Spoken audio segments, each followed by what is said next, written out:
Les amis, comment allez-vous? Bienvenue sur le Padre Bon Monfio et ma fiotte. Aujourd'hui, je vais répondre à une question qui revient très souvent. On y retourne dernière. Oh, c'est une catastrophe aujourd'hui. Les amis, comment allez-vous? Bienvenue sur le Padre Bon Monfio et ma fiotte. Aujourd'hui, je vais répondre à une question qui revient très souvent. Padre, est-il possible de faire un polissage à la main? Eh bien, aujourd'hui, pour te répondre, on va faire un versus entre un polissage à la main et à la machine. Let's go! Alors, il faut savoir qu'il est tout à fait possible de faire un polissage à la main. D'ailleurs, ils font des kits spécialement dédiés pour le polissage à la main. Par exemple, je vais te montrer.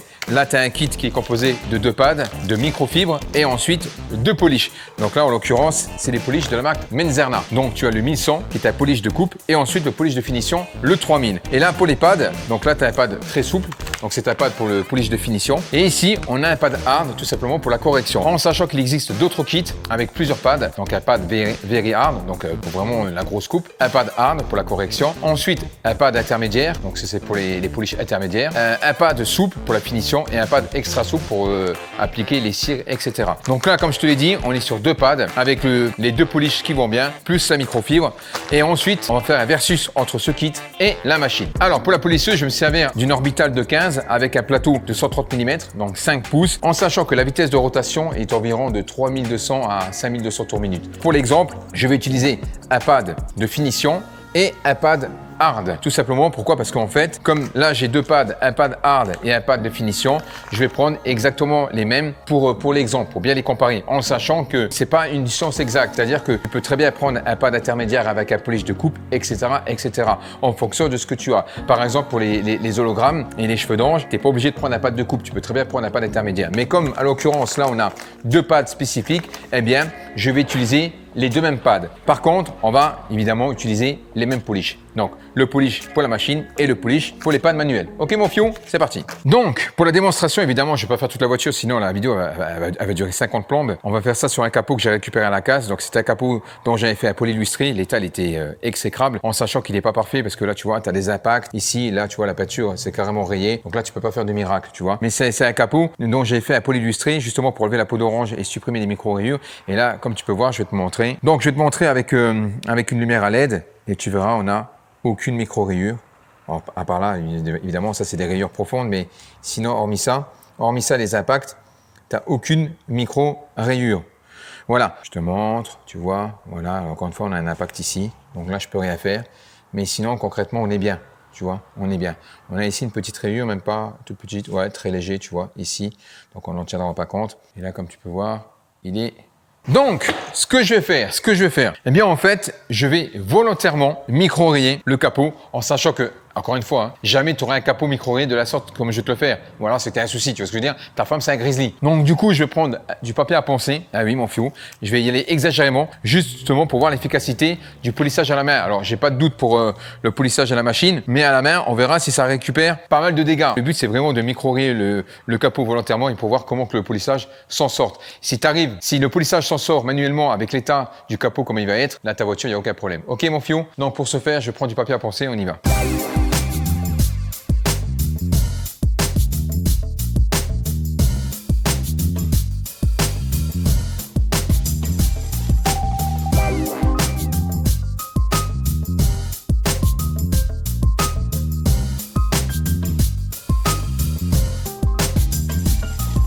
Bon, je te montre, donc comme tu as pu le voir, j'ai volontairement micro-rayé le capot. Donc là, tu peux pas dire que c'est pas micro-rayé, hein, tu vois, voilà. Donc là, concrètement, si ta voiture est dans un état comme ça, c'était un souci. Mais ça peut arriver. Voilà. Donc du coup, est-ce qu'on va tout rattraper avec la machine? Je pense qu'il n'y a pas de doute. À la main, je sais pas, on verra bien. Concrètement, j'ai déjà fait un polissage à la main, mais jamais une voiture comme ça. Donc on verra bien. Donc pour le coup, de toute façon, c'est la même chose, hein, c'est micro-rayé des 2 mêmes côtés. Voilà. Donc tu peux y aller, regarde, tu vois, on y va. Tu vois, ça part pas. Hein. Voilà, c'est micro-rayé, c'est pas du fake. Hein, voilà.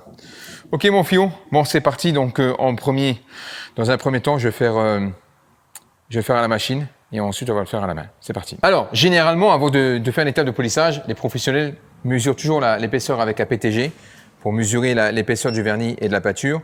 129, 167, 172, 151.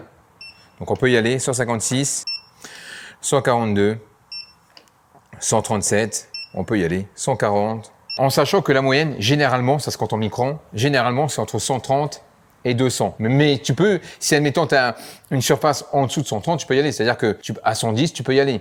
À 100, tu peux y aller, mais avec un 100, il faut être vraiment précautionneux. Et en dessous de 100, il faut vraiment être précautionneux. Tu vois ce que je veux dire?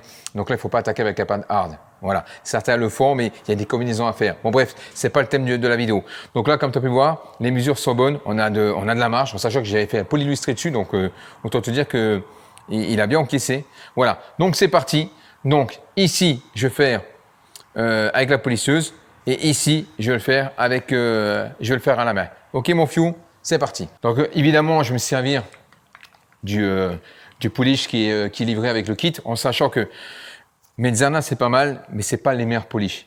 Ils sont bien, je ne vais pas les critiquer, mais il y a mieux. Après, c'est pas le thème non plus de la vidéo, mais je tiens à le préciser. Il y a des polish qui coupent énormément plus fort, mais logiquement, ça va faire le taf. Donc, tu humidifies ton pad avec du polish, tout simplement. Voilà. Et ensuite, tu viens appliquer 4 petites noisettes de polish. Et on attaque. Donc là, je précise, j'utilise un pad hard et ensuite un pad de finition. Exactement pareil que le kit manuel. Donc là, évidemment, c'est pas un tuto que je te fais sur le polissage à la machine, puisque je t'en ai déjà fait un, mais j'en ferai un deuxième. Donc là, on y va tranquille.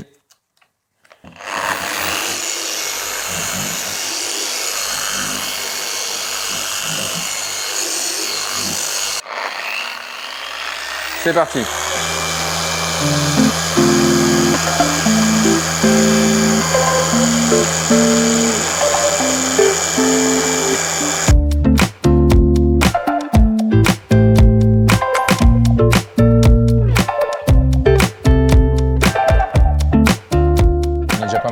Je vais te montrer, mais c'est déjà pas mal. Concrètement, c'est déjà pas mal. Encore quelques micro-rayures, mais voilà. Bon, je vais te montrer avec la lumière. On est parti là-dessus, tu vois. Donc ça, c'est la partie que j'ai pas encore traitée. Et ensuite, la partie que j'ai traitée. Alors, tu as encore quelques micro-rayures, très légères. Je vais te montrer, je crois que c'est ici, là. Tu les vois ici, là. Attends, je vais te montrer. Voilà. Ici, on en voit un petit peu, là. Bon, pas beaucoup, mais bon. En sachant que c'est pas, je te dis encore une fois, hein, c'est pas le polish, celui qui coupe le plus que je connaisse, quoi. Mais sinon, on est pas mal. Voilà. Donc, du coup, maintenant, on va s'attaquer à ça manuellement. Oh putain, ça va être du sport. Là, mon fio, là, ça va être du sport. Hein. Donc, je me chauffe bien, parce que sinon, je vais faire une tonénique du Seigneur. Donc, on va commencer par le pad hard. Et là, je sens qu'à mon avis, ça va être rock'n'roll baby. Ok, mon fio. Donc, je te montre, pad hard. Tu peux y aller, très dur. Donc, alors, pour celui qui est seul, qui est célibataire et qui a l'habitude de se faire du bien le soir avec son petit rouleau de sopalin, à mon avis, lui, ça se passera bien. Pour celui qui se fait servir à la maison tranquillement par madame, ça va être un peu plus compliqué. Donc, qu'on fait d'abord, on va l'humidifier, toujours humidifier un pad, et ensuite, on attaque. Combat! Allez! En plus, il faut que je tienne. Je suis obligé de le tenir parce que il est sur des trépieds, enfin sur des pieds. Donc on y va. Allez! Ah, c'est le bordel, franchement, c'est le bordel. On y va. Oh putain. Oh vas-y. Ah, ce que je suis en train de lui mettre là. Ah, je te la mets, hein. Oui, je te mets bien ça. Allez, vas-y. Donc, évidemment, il faut appuyer un peu plus. Tu fais des passes croisées. Donc là, je vais appuyer moins, mais le problème, c'est que il fait que de se barrer. Et ici, bon. Voilà. Ça aurait été plus pratique sur un capot posé sur une voiture, mais... Ensuite, on y va. Donc, il faut appuyer. T'as pas le choix, il faut vraiment appuyer. Moi, pas après à casser le bras, mais il faut appuyer. T'as pas le choix. De temps en temps, tu changes de bras. On y va. Voilà. Allez, on y retourne. On passe croisée verticale. Allez. On the juice. Ouh. Ça, mon fio, une fois que t'as fini ça, tu défonces tout le monde dans la rue. Ah bah oui, parce que je sais pas si t'as vu le film Karate Kid, mais là, frotté illustré, hein, tu le fais, mon fio. Hein. Allez. Là, je vais retirer le polish. C'était pour la première passe. Voilà. Oh là là, le pied me rend dingue. Donc, j'enlève le polish et on fera une deuxième passe, comme j'ai fait tout à l'heure sur l'autre. Est-ce qu'il faudra que j'appuie un peu plus? Je vais regarder. Alors, c'est pas mal, mais ouais, on est loin d'avoir le même résultat que l'autre. Mais après, il y a une technique qui est aussi différente, qui consiste à frotter comme ça. Voilà. Et ensuite, à faire des tourbillons. Tu peux le faire. Ça fonctionne aussi. Ça fonctionne aussi. Bon, désolé mon fio, j'ai dû enlever mon pull parce qu'il faisait trop chaud. Voilà, je commence à avoir une nette amélioration quand même avec la deuxième passe. Voilà. Et on va regarder ce que ça donne déjà. Allez, on va retirer le polish de la deuxième passe. Je vais regarder un petit peu comment que ça se comporte. Alors, on a pas mal enlevé, je dis pas le contraire, hein, mais par rapport à la machine, c'est le jour et la nuit, quoi. Mais on a quand même retiré, Encore une fois, je me répète, mais j'ai abusé, tu vois ce que je veux dire? J'ai vraiment abusé. Bon, je fais la partie là et après je te montre. Bon, je vais te montrer le résultat. Donc évidemment, comme ça, tu verras pas trop, mais on voit déjà qu'il y a encore des micro-rayures par rapport à l'autre côté. Alors, je vais prendre ma lumière et je vais te montrer, tu vois ici, ces micro-rayés. Là encore, ça va. On a des micro-rayures, mais bon, par rapport à plus bas, ça va parce qu'en fait, j'ai forcé beaucoup plus, j'ai appuyé beaucoup plus ici. Parce que le problème, c'est que si j'appuie ici, eh ben, le capot, il se barre, tu vois. C'est pas la meilleure configuration pour le faire. Mais c'est déjà pour te montrer un exemple, tu vois. J'aurais pu assister beaucoup plus ici. Et après, là, on voit que voilà. Là, on voit que déjà, j'ai appuyé plus fort. Donc, dès que tu appuies, ben, forcément, ben, ça fonctionne. Voilà. Donc, par rapport à avant, c'est déjà vraiment, vraiment pas mal. Et de l'autre côté, ben, tu vois tout de suite la différence. Il n'y a pas photo, il n'y a rien, il n'y a absolument rien. Et je passe de l'autre côté. Ben, tu vois, c'est encore micro-rayé. Allez, on va passer le polish de finition.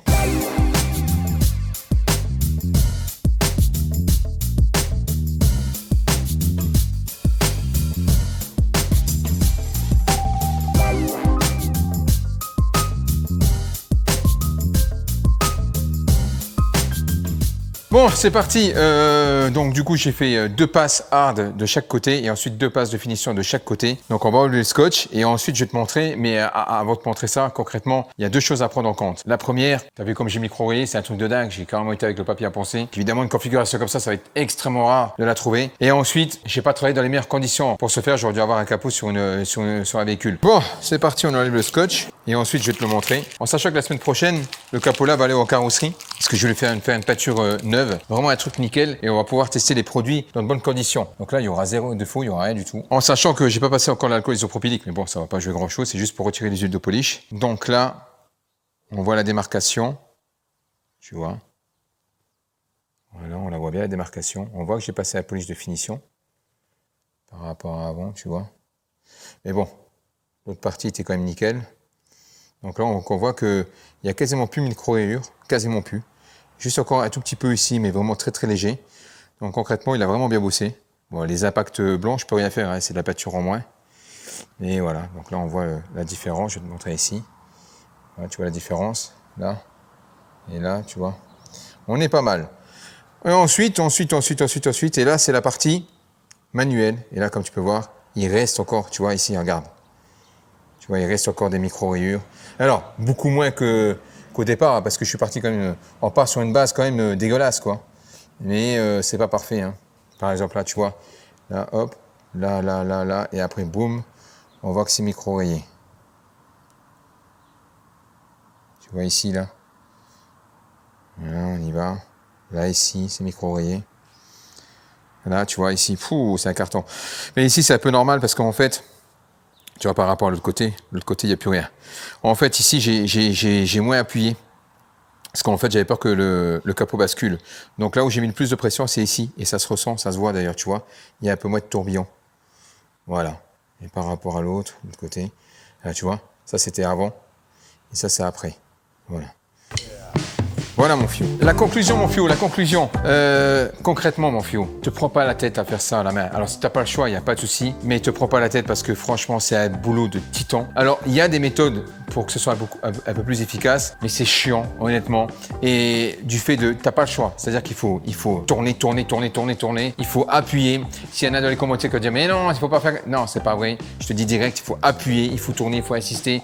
Il n'y a pas 36 000 solutions. Encore une fois, je me répète, on est parti sur une base déplorable. Donc si on était parti sur une base modérée, on va dire, ça aurait fait le taf. Mais par rapport au prix des polisseuses qu'on trouve aujourd'hui, ça vaut pas le coup. Le kit, je l'ai payé environ 35 balles, quelque chose comme ça. Tu mets 30 € de plus, tu mets 30 balles de plus et tu as des polisseuses à 60 balles qui font largement le taf. Alors, ça sera pas une rupèze, mais ça sera des polisseuses orbitales qui seront largement suffisantes pour faire du travail occasionnel. Alors évidemment, après, si tu veux travailler en tant que professionnel, il faudra investir dans du matériel un peu plus robuste. Parce que la seule différence qu'il y a entre une polisseuse polisseuse professionnelle et une polisseuse entre guillemets bon marché, c'est tout simplement le confort, les matériaux et aussi la longévité. Mais au niveau du travail, ça sera exactement pareil. Tu feras aucune différence. Si demain je fais un polissage avec une polisseuse à 100 balles ou 60 € et une polisseuse à 600 balles, tu verras pas la différence. Concrètement, tu verras pas la différence. Donc pourquoi se priver d'une polisseuse à 60 balles? Alors après, évidemment, il faut pouvoir le faire. Il faut un garage, ou alors il faut une prise. Tu peux faire ça à l'extérieur, pas à Paraton où il y a du vent, de la poussière. Donc le mieux, c'est vraiment un garage. Si tu veux, je te laisserai le lien dans la description des départs si t'es intéressé. Dans le temps, et ça m'est arrivé déjà de faire un polissage à la main, mais c'était pas micro-rayé comme ça n'avait rien à voir. Donc du coup, j'avais rattrapé